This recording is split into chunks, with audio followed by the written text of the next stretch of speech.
kembali lagi bersama saya Yunindra Katarina dalam sharing kali ini. Nah, kali ini kita udah kedatangan 2 orang narasumber yang bakal sharing sama kita tentang memulai sesuatu di usia muda. Yuk kita langsung mulai aja sharingnya. Halo, di sini sudah bersama saya ada 2 narasumber. Yang pertama adalah Angela Christine, seorang pebisnis muda yang tetap dapat bersaing di tengah pandemi. Halo Angel. Hai. Terus yang kedua ada seorang yang bekerja di bidang kreatif, ada Stefanus Felix Aji. Halo Mas Aji. Mungkin menurut Mas Aji, gimana sih tips buat teman-teman yang pengen memulai pekerjaan di bidang kreatif? Karena kan banyak tuh orang yang pengen kayak kelihatan keren gitu kan, kalau bergerak di bidang kreatif tuh kelihatan keren gitu, tapi bingung mulainya dari mana kayak gitu. Mungkin dari Mas Aji, gimana sih cara memulai? Mulai di dunia kreatif ya. Yang pertama pasti harus punya kemauan, pasti. Terus jangan malu dengan bakatmu. Terus yang berikutnya, ini yang paling penting nih, yang paling terakhir ini, adalah bertemu dengan orang-orang yang kreatif. Okay. Karena nanti lambat laun kamu akan tertular di situ. Jadi misalkan aku bidangku adalah musik dari awal. Terus aku pengen merambah ke dunia balik layar. Otomatis kan aku harus belajar tentang konsep, harus belajar tentang tata cahaya bagaimana, tata panggung bagaimana. Nah dari itu aku harus bertemu dengan orang-orang yang memang sudah berkompeten dalam bidang itu. Baru nanti aku bisa mengembangkan itu melalui orang-orang itu. Nah ketika sudah berkembang, pasti nanti akan ada orang yang punya PH sendiri, itu tertarik sama apa yang sudah kita lakukan. Artinya secara nggak langsung kita udah punya portofolio kan, walaupun itu masih dalam batas kecil. Baru nanti kita mulai merambah ke dunia itu, baru gas kita masuk ke dalam dunia industri kreatifnya itu. Berat tapi. Oke, berarti harus mau belajar dong ya. Kalau kayak Iya. gitu. Terus kalau menurut Angel, kan banyak juga nih anak muda yang pengen punya bisnisnya sendiri, pengen punya usaha sendiri. Nah, terus aku pernah dengar nih, kalau nggak salah Angel pernah ngomong, semua orang tuh mau uang, tapi belum tentu semua orang tuh butuh. Nah, itu tuh gimana? Apa itu ada hubungannya sama memulai suatu usaha? Iya, sebenarnya ada hubungannya. Karena ketika kita memulai suatu usaha itu, memang kembali lagi niatnya. Jadi seberapa butuh sih dia sama uang, kayak gitu kan. Jadi semisal nih, ada orang, dia bilangnya, aduh aku pengen beli ini, pengen beli itu, pengen beli ini, pengen beli itu. Gitu.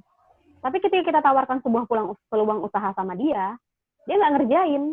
Ya udah, tandanya apa? Tandanya dia nggak pengen, tandanya dia nggak butuh, cuman pengen kayak gitu. Sekarang coba deh kita pikir, siapa sih yang di sini nggak pengen duit? Semua juga pengen duit kan, nggak usah munafik lah kan. Iya, semua orang juga pengen duit, ya semua orang juga pengen duit.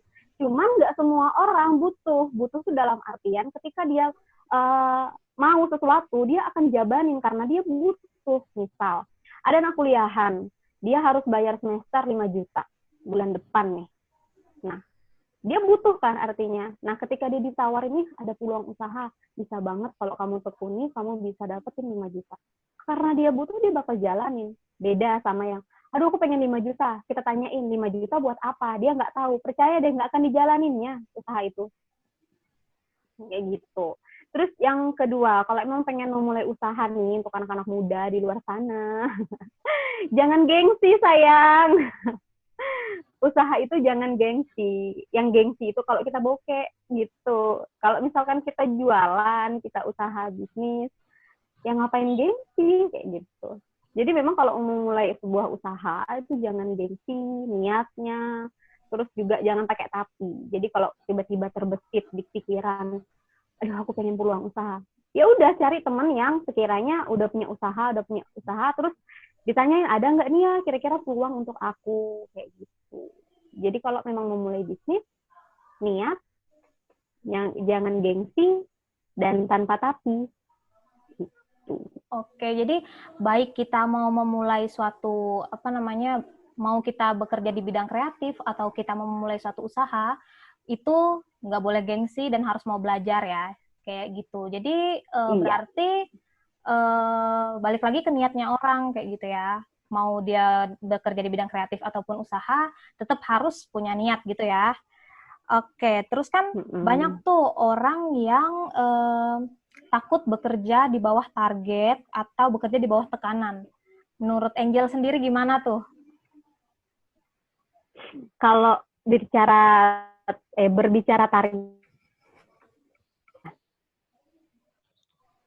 target sama tekanan. Sekarang kita balik lagi tanya, pekerjaan mana sih yang nggak ada di bawah tekanan? Ya nggak? Kurasa kayaknya semua pekerjaan pasti ada tekanannya gitu kan, kayak ada tantangannya tersendiri. Terus untuk beberapa orang yang takut target, kenapa sih mesti takut? Menurut aku orang-orang yang takut target itu hanya orang-orang yang nggak percaya diri gitu loh. Dia nggak percaya sama diri dia bahwa dia bisa menyelesaikan target tersebut gitu.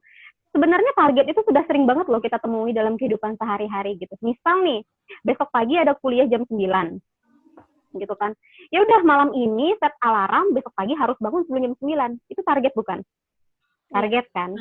Terus misal apalagi ya contohnya ya kalau misalkan target itu misal nih anak-anak kuliahan udah tahu kuliah ditargetin dari awal semester, oh aku kayaknya harus 4 tahun atau enggak 3,5 aku harus udah lulus. Itu juga sebuah target gitu loh. Karena kalau kita nggak pakai target, kita nggak akan ada usaha mau untuk mencapai ke target itu. Misal lagi ada yang pengen punya mobil nih di usia 25 tahun. Sekarang misalkan usianya masih 20 tahun. Aku pengen deh punya mobil di usia 25 tahun gitu kan. Udah doang. Nggak akan kecapai itu di usia 25 tahun, percaya deh. Kecuali dia bilang, aku pokoknya 25 tahun, sebelum 25 tahun aku harus ada mobil sendiri. Dia akan cari usaha. Itu target terhadap diri sendiri. Jadi sebenarnya jangan pernah takut sih sama target. Itu bukannya suatu tantangan ya buat kita keluar dari zona nyamannya kita sendiri. Karena ketika kita keluar dari zona nyamannya kita itu membuat kualitas hidup dan level kita tuh semakin naik gitu loh. Jadi jangan pernah takut deh sama namanya target gitu. Kenapa harus takut sama target? Aku tuh mengibaratkan takut sama target itu sama dengan orang yang takut berkomitmen. Komitmen sama diri sendiri ya, nggak usah jauh-jauh komitmen menikah gitu, nggak usah. Kita komitmen lah sama diri sendiri gitu. Target itu nggak perlu ditakuti, itu sebuah tantangan. Gitu sih menurutku.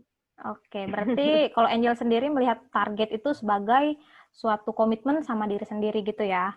Nah, kalau Mas Aji nih, kan udah ikut berbagai kegiatan kreatif. Pasti tekanannya beda-beda kan? Nah, gimana cara Mas Aji untuk mengatasi itu semua? Caranya biar nggak terlalu tertekan atau gimana nih? Kan biasanya kalau misalnya kita ikut I.O. atau gimana, itu pasti ada target, ada kayak deadline dan lain sebagainya. Dan itu tuh pasti ya harus kita hadapi toh. Nah, itu tuh gimana sih cara Mas Aji mengatasinya? Kayak gitu. Ya, semua itu kan tergantung sistem ya kalau di pekerjaan menurutku. Jadi sistem yang akan membawa kita untuk menuju target itu. Kalau dari aku sih, dari tempatku, setiap satu tim pasti kena target. Cuman kami tidak membebankan banyak target untuk mencapai kepada tujuan-tujuan yang lainnya. Misalkan, dalam satu waktu ada 3 event yang harus dikerjakan. Nah, dari 3 ini, itu tidak melulu harus kamu kerjakan pada saat itu juga. Misalkan ada jenjang waktunya. Event 1 ini, saya kasih waktu 2 minggu, itu harus selesai. Nah, ketika si tim ini mengulur waktu, yaitu nanti jadi bebannya dia. Maka dari itu, setiap kali ada kegiatan apapun di luar dari dunia kreatif pun, aku senang menggunakan model timeline, time schedule. Buat nata hidup aja lah, artinya kayak yang dibilang sama Angel tadi, kamu kuliah jam 9 ya kamu harus punya target bangun sebelum jam 9. Ya kan? Ketika kamu molor 1 menit pun, itu udah bakal ngerusak. Ya aku rasa mungkin kayak Yuni sama Angel juga sedikit banyak pernah mengalami dunia event lah.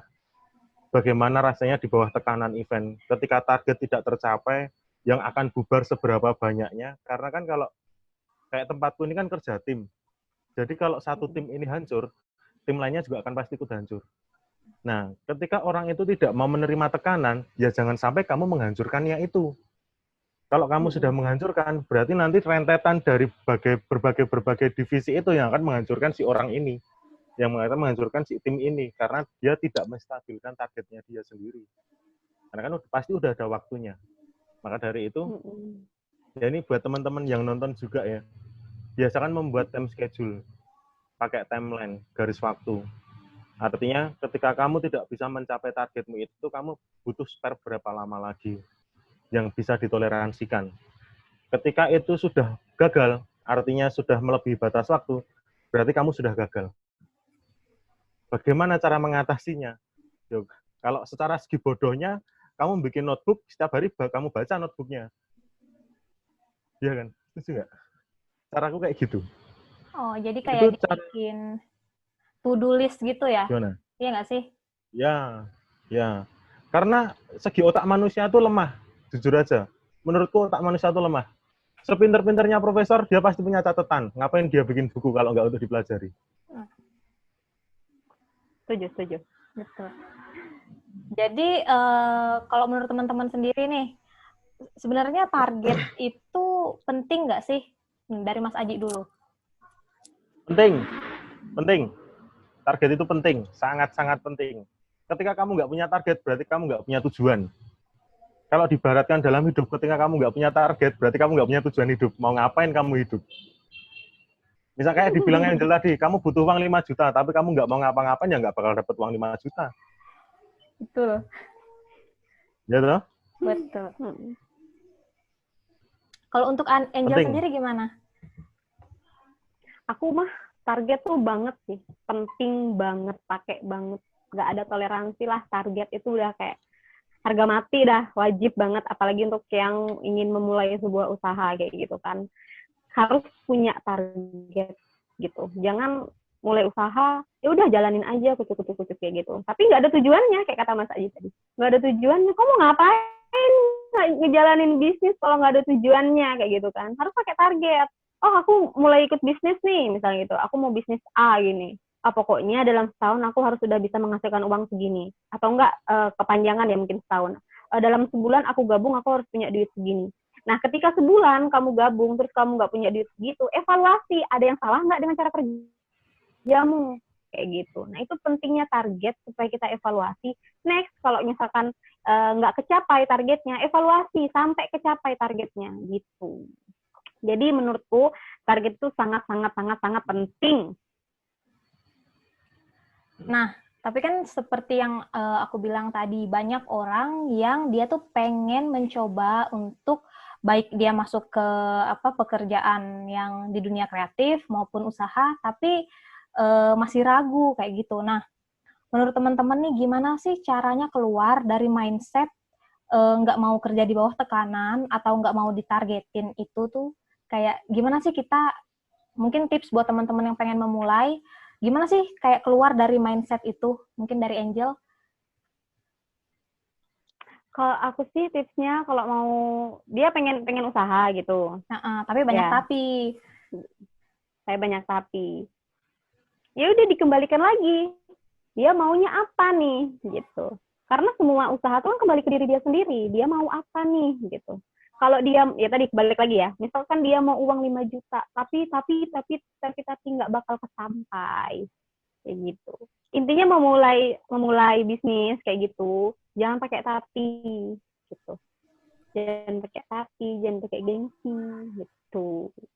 Tipsku apa ya untuk anak-anak muda di sana? Coba dulu deh, dicoba dulu. Kalau kamu nggak coba, kamu nggak akan tahu hasilnya kayak mana. Kebanyakan orang pengusaha di luar sana pun mereka gagal berkali-kali loh sampai mereka bisa sukses. Nah, untuk teman-teman yang belum memulai bisnis, jangan takut kayak aduh aku takut nggak laku, aku takut nggak bisa, aku nggak pandai jualan, aku nggak pandai gitu lah, banyak banget alasannya. Dicoba dulu, kamu nggak akan tahu kalau kamu nggak nyoba gitu. Lebih baik kamu gagal tapi kamu udah nyoba kan, daripada kamu nggak pernah nyoba sama sekali gitu. Itu ketakutan hanya ada di pikiranmu aja kayak gitu. Karena belum kamu lakukan kan, belum tentu loh. Menurut kamu nggak bisa jualan gitu. Pas kamu coba lah ternyata bisa. Jadi mending coba dulu. Nggak ada salahnya kok mencoba ilmu baru.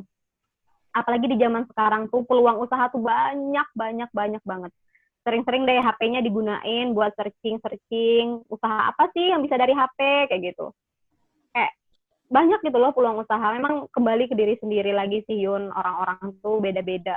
Ya tadi kembali lagi ke quote-ku, semua orang pengen duit, tapi nggak semua orang butuh duit. Terus kayak gimana caranya keluar dari mindset nggak mau kerja di bawah tekanan? Kayak gitu. Kebutuhan. Introspeksi sih ke diri sendiri. Soalnya mindset itu kita nggak bisa rubah, Yun. Maksudnya kita orang lain nggak bisa ngerubah dia kalau nggak diri dia sendiri, gitu. Kayak misalnya ya, aku pesimis banget gitu. Sedangkan kamu optimis banget gitu kan, Yun. Kamu nggak akan bisa ngerubah aku yang bisa ngerubah mindsetku sendiri. Jadi, ya kembali ke orang itu sendiri. Mau atau tidak, seberapa butuh sih, kayak gitu. Gitu sih. Menjawab tidak? Menjawab. Iya, menjawab dong. Kalau Mas Aji gimana nih? Gimana caranya ngubah mindset orang-orang yang nggak mau kerja di bawah tekanan atau nggak mau ditargetin gitu? Nggak usah kerja. Frontal sekali. Loh, iya toh. Sekarang semua orang, kamu bekerja ikut orang atau kamu membangun usaha sendiri, pasti kamu punya tekanan, pasti kamu punya target. Misalkan, ini kan ibaratnya aku bekerja ikut orang, dan Angel itu business girl. Business girl. Kalau dari segi tekanan, otomatis kayak aku nih, aku kalau nggak kerja di bawah tekanan nggak mungkin karena aku punya atasan. Pasti ada pressure di situ. Terus kalau nggak ada target, ya juga nggak bisa karena atasan punya target sendiri dan anakku harus mengikuti. Ya toh. Terus habis itu kalau segi Angel menurutku, ketika dia tidak memiliki tekanan, ya memang tidak karena dia tidak punya atasan. Tapi atasannya Angel adalah Angel sendiri. Jadi yang menekan dirinya Angel adalah Angel sendiri. Terus ketika butuh target, yang butuh target kamu, yang kamu harus melaksanakan sendiri. Intinya gitu sih. Ketika kamu nggak pengen kena tekanan atau nggak pengen punya target, nggak usah kerja, men. Enak. Oh, jadi petani aja punya tekanan masalahnya. Iya. Iya toh. Orang cari ikan itu punya target. Mending di rumah bubuk, meditasi, sampai kenyang. Bokek tapi. Tapi bokeh. Iya, tapi bokek. Ya kan, kembali lagi kan kayak yang tadi. Semua orang itu butuh uang. Iya. Cuman bagaimana cara mendapatkannya, mereka yang menurutku masih belum terlalu mempelajari. Peluang mendapatkan uang itu banyak. Intinya nggak usah malu, nggak usah minder, nggak usah gengsi. Bener yang dibilang Angel, gengsi itu kalau nggak punya duit.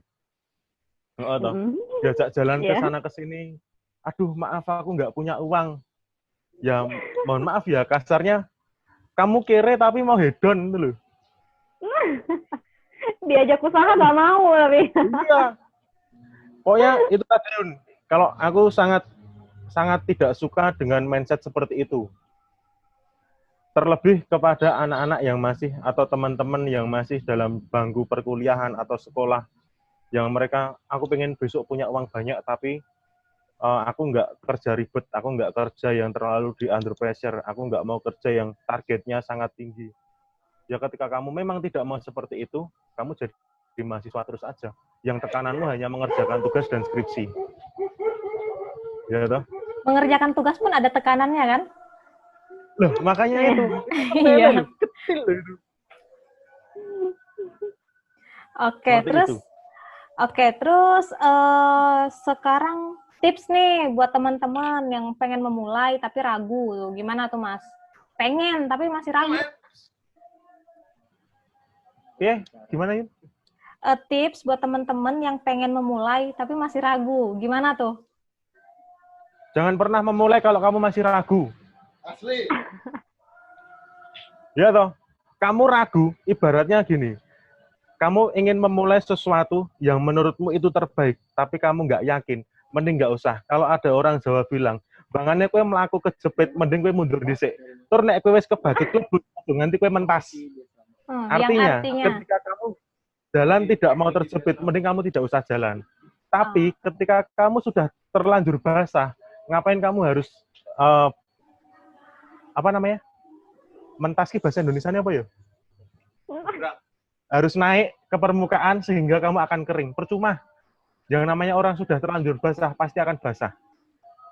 Jadi ketika kamu sudah mencapai ke dalam satu lubang, jangan sampai kamu menutup lubang itu lagi, semakin dalamin lubangnya itu. Maknyus. Nah, itu tadi sharing kita bersama dua narasumber kita yang sangat menginspirasi. Semoga sharing yang udah kita sampaikan tadi bisa berguna buat teman-teman semua. Sampai jumpa di sharing selanjutnya ya.